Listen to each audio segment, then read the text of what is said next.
इयत्ता चौथी, विषय मराठी, पाठ 15वा, आनंदाचं झाड, पान क्रमांक 54.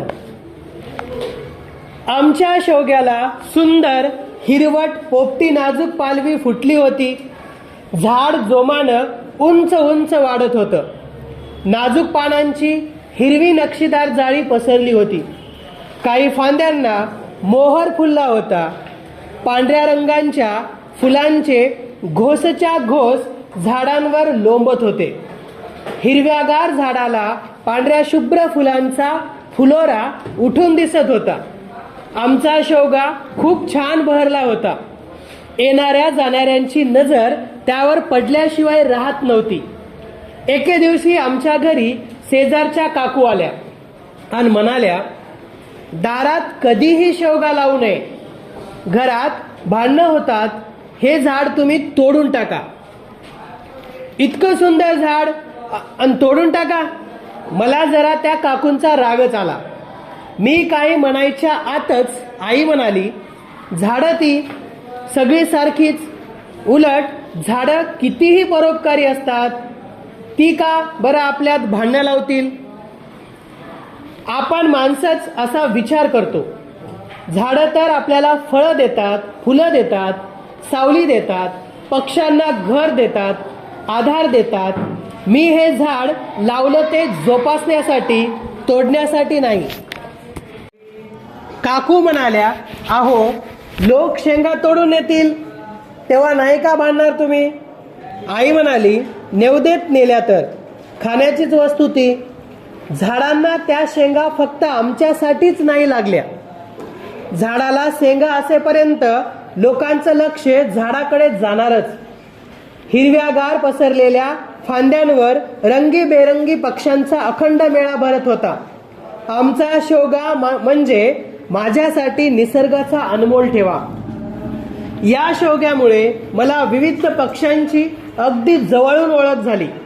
त्या पक्ष्यांचे विविध आकार, देखणे मोहक रंग, लयदार लकबी, गोड आवाज, त्यांच्या मजेदार हालचाली, त्यांची दिनचर्या इत्यादी कळली.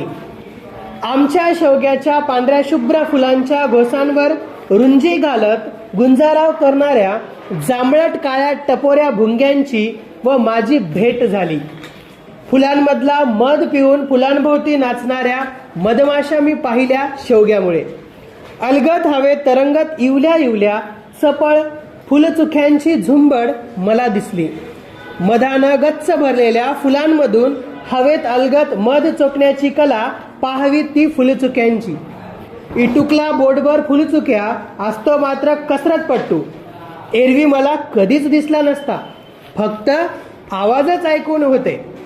तो तांबट पक्षी मनमुरादपणे मान खाली वर करत अगदी एकाग्रतेनं तुकतुक आवाजाचा त्रत्कार करताना मला चक्क दिसला. भर उन्हात शेवग्याच्या उंच उंच फांदींच्या शेंड्यावर कोकिळ पक्षीही शांतपणे झुलताना मी पाहिला. छोटे छोटे हिरव्या रागूंचे थवेच्या थवे अलगद उडत उडत हवेत तरंगत कधी किडे तर कधी पराग केशरांचा फणा उडवताना पाहिलं. रागू हवेत तरंगत शिकार करण्यात अगदीच पटाईत. सर्व ऋतूंमध्ये विविध पशु पक्षी कीटक किड्यांचं आमचा शेवगा हे माहेर बनलं होतं. वाळलेल्या शेंगांच्या बियांच्या मेजवानीसाठी पोपटांची नियमित हजेरी लागे. पोपटांचा हिरवागार रंग, लांब सडक शेपूट आणि नखरेबाज हालचाल मी अगदी जवळून पाहिली. बुलबुल पक्षाच्या सुरेल ताना मी आमच्या शेवग्यामुळेच ऐकू शकले. चिमण्यांची अखंड चिवचिव आणि साळुंक्याची एकसारखी किलकिल अगदी कान किट्ट करणारी मी जवळून ऐकली. हिवाळ्यात तर खंड्या नियमित हजेरी लावू लागला. एरवी मी खंड्याला चित्रातच पाहिलं होतं. खंड्याचा तो देखणा मोरपंखी निळा रंग आणि रूप, बागदार मोठी चोच, त्याची एकाग्रता आणि किलकिल आवाज करत सुळकी मारण्याची कला मला दाखवली ती शेवग्यानं. वेगवेगळ्या ऋतूंमध्ये वेगवेगळी रूप घेत आमचा शेवगा उभा आहे. माझा तो आवडता मित्र आहे. मी त्याची खूप निगा राखते. तो अजबखाना आहे. त्यानं मला किती सुंदर पक्षी, किडे, कीटकांची ओळख करून दिली. त्याने माझं मनोरंजन तर केलंच, पण ज्ञानही दिलं, आनंदही दिला. शेवग्याची पानं मला खूप खूप आवडतात. किती सुरेख, झिरमिर हिरवीगार पानं. शेवग्याचा फुलोरा पांढरा शुभ्र रंग हा पक्ष्यांप्रमाणे माणसाचंही मन मोहित करतो. आपल्या हिरव्या रंगानं तो माझं मन प्रसन्न करतो. रोज नवीन उत्साह माझ्यात निर्माण करतो. त्याच्या अंगाखांद्यावर पक्ष्यांचा उत्साह भरलेला असतो. हा पठ्ठा शेवगा आनंदानं डुलत डुलत त्यांना साथ घालत असतो आणि या आनंद उत्सवात मीही सहभागी होते आणि नाचू लागते, गाऊ लागते. लेखिका आहेत लीला शिंदे.